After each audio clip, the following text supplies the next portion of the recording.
Okay, so this is a short summary of this chapter for object-oriented programming.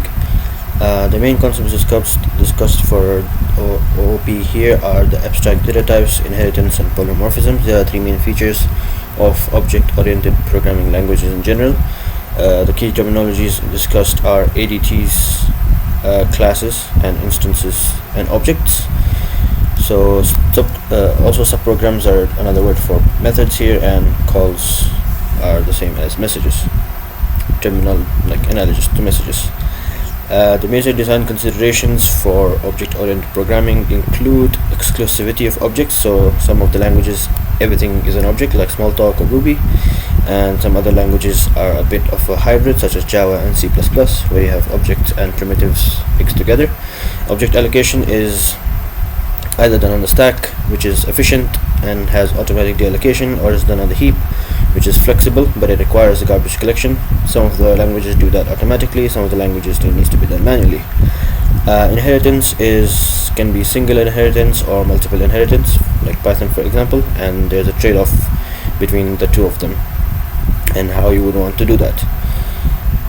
Then the other concepts discussed are binding and subtyping. So binding involves dynamic binding, which would be defined at runtime.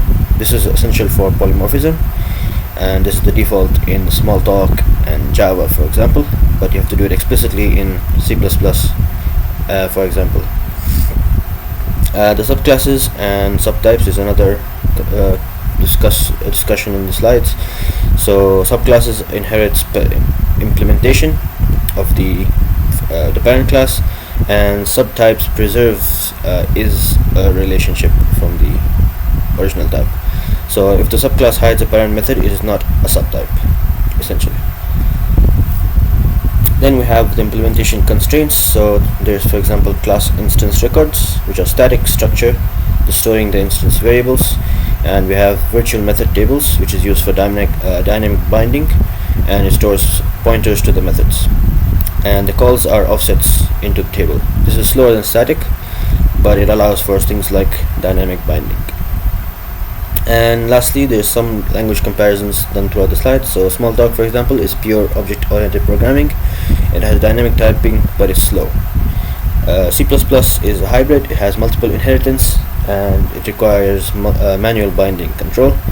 Java is heap-only objects, so all the objects are defined on the heap, and it requires garbage collection, obviously, because of that reason.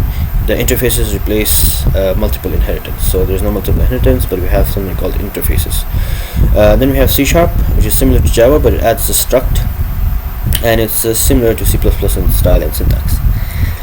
ADA95 uses tag types and packages. Meanwhile, Ruby is dynamic and executable class, has dynamic executable class definitions. So that's just a quick summary of the slides for this week, and thank you very much.